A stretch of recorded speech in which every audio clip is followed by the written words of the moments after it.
皆さんこんにちは。犬です。今回は小手に対する王子技4選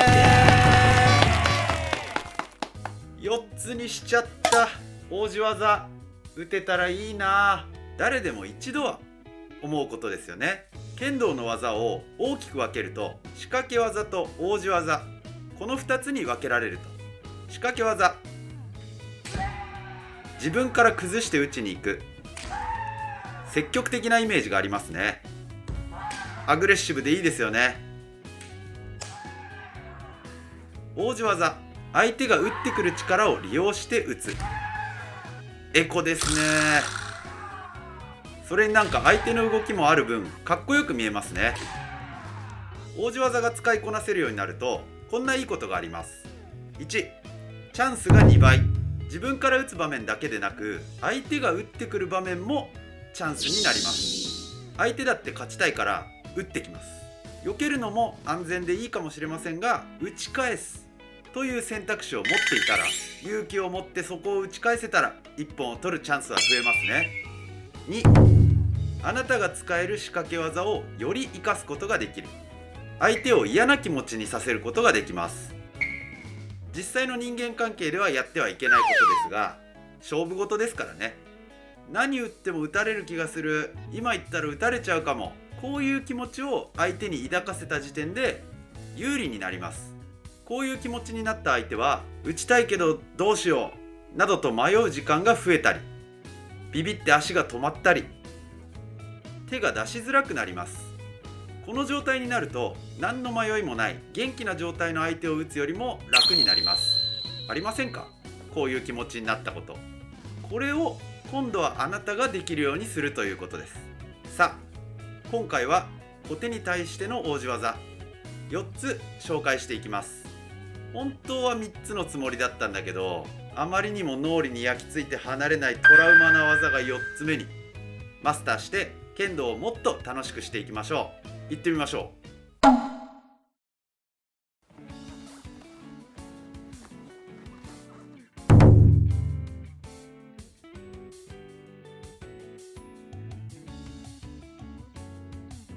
小手返し面。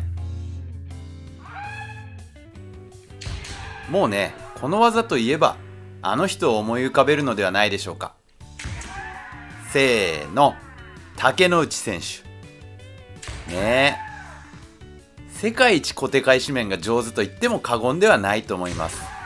そんなトップ選手がバンバン決める技ですから、どんなレベルでも当然使える技であることは間違いないのですが、僕は初心者の方がまず身につけるといいおすすめの武器とも思っています。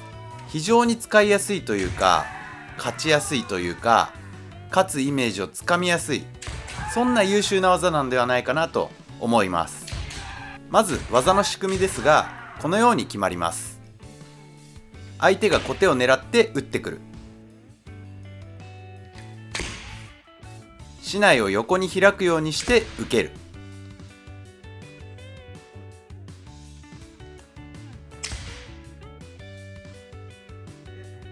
手首を返して面を打つ。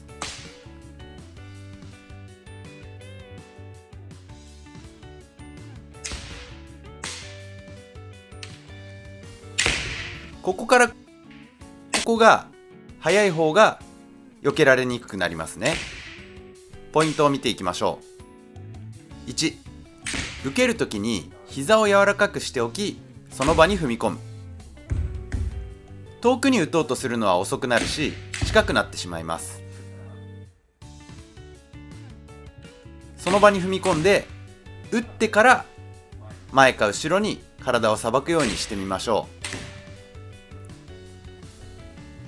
う。2、左肘を突っ張らない。受ける段階から左肘を柔らかく少し曲げておきます。伸びきっていると回す時に引っかかってしまい遅くなってしまいます。また初心者の方は竹刀を回してくる幅が大きくなりすぎてしまうことに注意です。顔の前あたりで回しきれるようにしましょう。3、面の狙う位置。相手のレベルが高くなってくると小手を受けられた時点で危険を察知します。そうなると竹刀や体で避ける動きを使ってくることが多いです。こういう相手にも対応できるように、自分から見て左側、相手の右面を狙いましょう。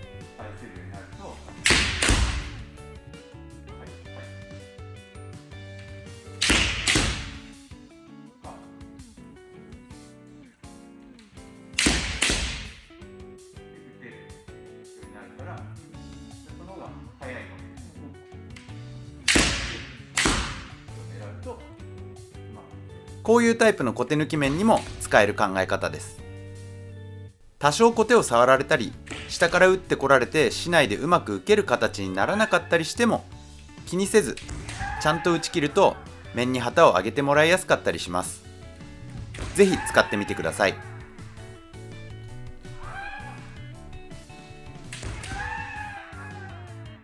小手抜き面、この技名を見てさっき一瞬出てきましたが、こっちを思い浮かべる人は多いのではないでしょうか。今回ご紹介するのはこっちです。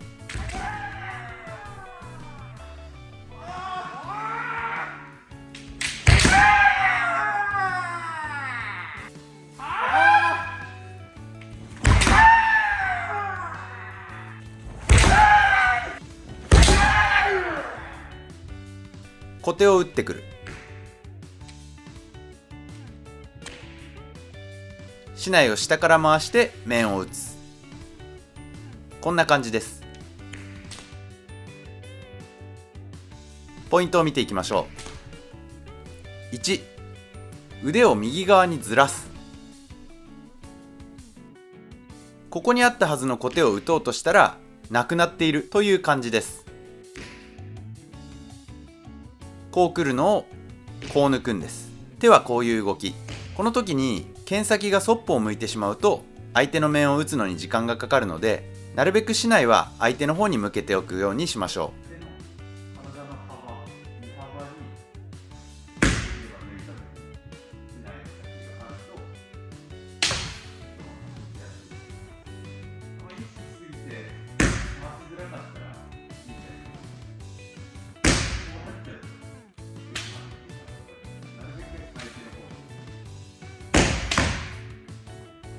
2、少し右に踏み込む。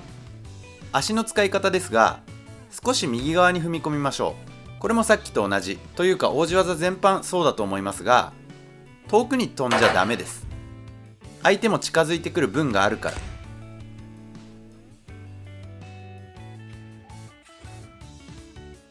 1の腕の使い方でうまく抜くと同時に、少し右側に軽くこのくらい踏み出して面に当てるとうまくいきます。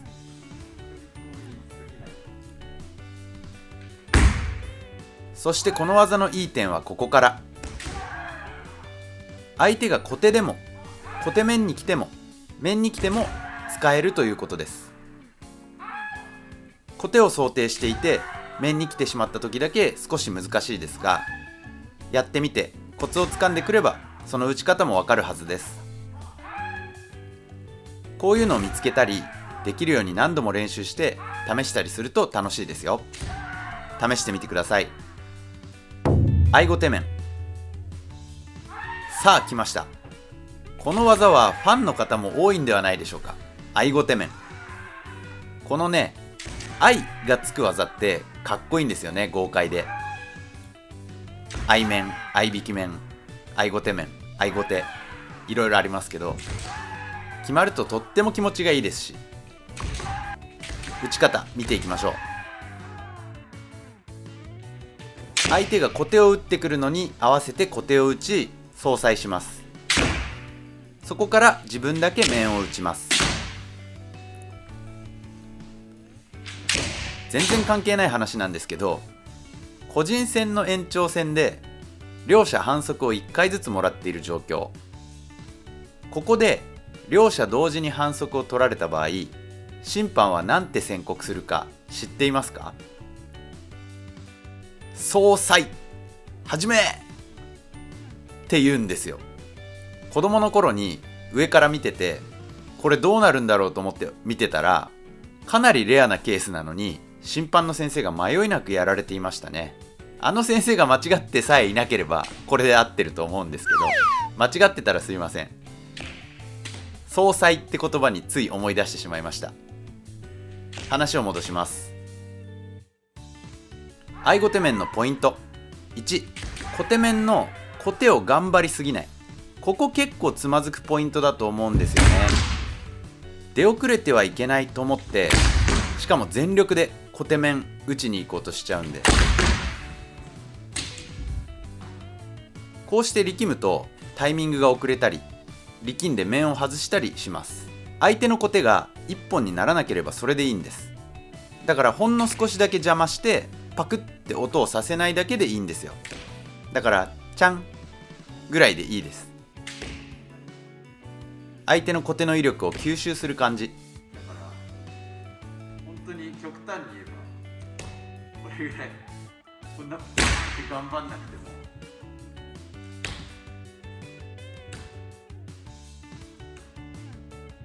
ぐらい。あとは面を打つだけです。こう考えると力まずにいけると思います。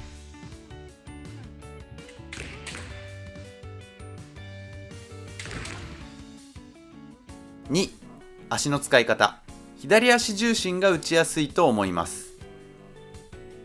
これも前に出過ぎる必要はありません。相手が前に出てくるので左足に乗っておいて右足を2回踏み込むような感じです。デコテを打つ時もこのバランスは結構打ちやすいです。上手くなってくるとデコテ狙ってたのに小手に来ちゃった時、瞬間的に判断して合ゴテ面に切り替えて打てるようになります。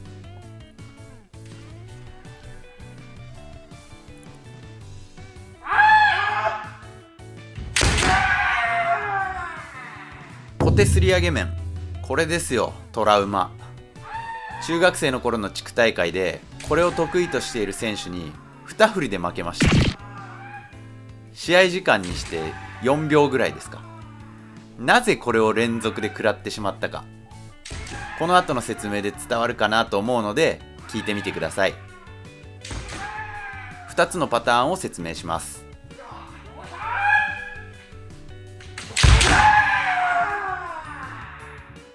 相手が小手を打ってくる。竹刀の裏で避ける。面を打つ。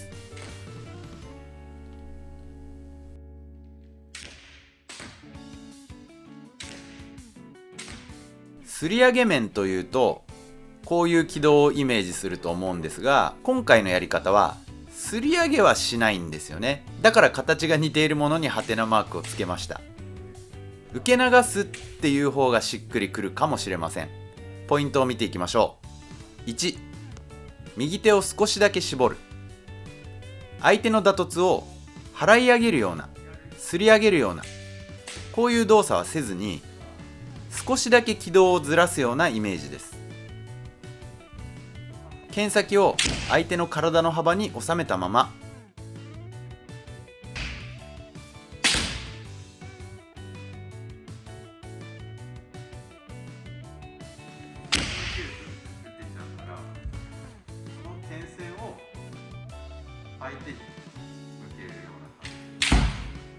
少し右手首をこのようにひねって小手を隠します。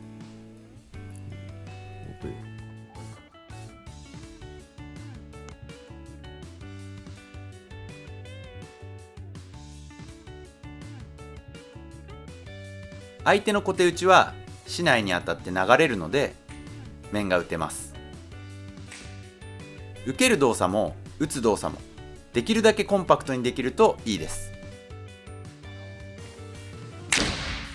ここでもう打たれちゃう。2、足は他と同じくその場で踏み込む。相手が打って前に出てくるので自分は大きく前に出る必要はありません。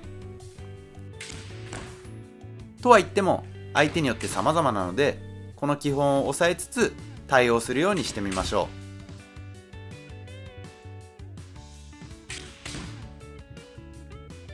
この技にはもう一つやり方があります。もはやすり上げにも近くないんですが、僕がやられたのはこっちなんです。相手が小手を打ってくる。構えたまま動かない。打ち終わりを待って面。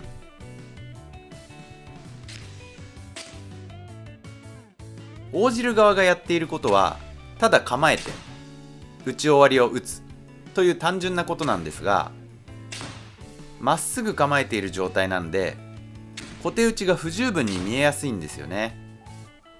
少しでも手元が動いてくれれば小手が決まるところなんですが、そして仕掛ける側からすると小手には触ってるので決めに行っちゃうんです。避けられれば後打ちを警戒して避ける動作に入れるんですが、当たっちゃってるから一本にしたくて決めに行っちゃうんだけど、そこが相手の罠で後打ちの面が決まりやすいんです。あの時の僕も一本取られた後、当たってるよな、なんで面なんだよと思ってもう一発いけば次は決められると思って行ってしまったんですね。この技のポイントは一つ。打ってきたものに少しも手元を上げないことです。少しでも動いて小手が当たれば小手打ちの方がいい機会を捉えて打っているように審判の目には映ります。そこをクリアできるように磨けば頼れる得意技になれるかもしれませんね。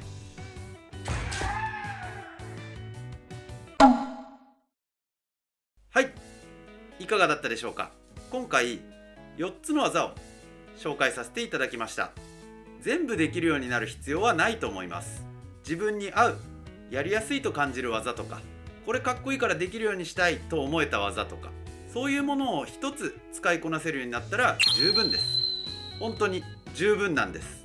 そして忘れてはいけない大事なこと、戦っている相手は機械ではなく人間です。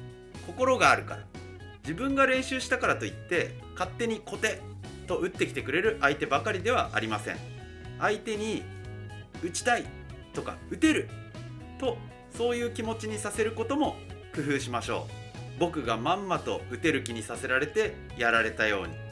そして打ちたい気持ちにさせる行動をしたとき、自分が技を出しやすい体勢であることもとっても大切です。せっかく打たせるように誘導できたのに、その後打てない体勢だったりしたらもったいないです。基本打ちの練習などで技が上手になってきたら、こんなことも考えながらぜひあなたのオリジナルとして技を育てていってください。初めからうまくいきません。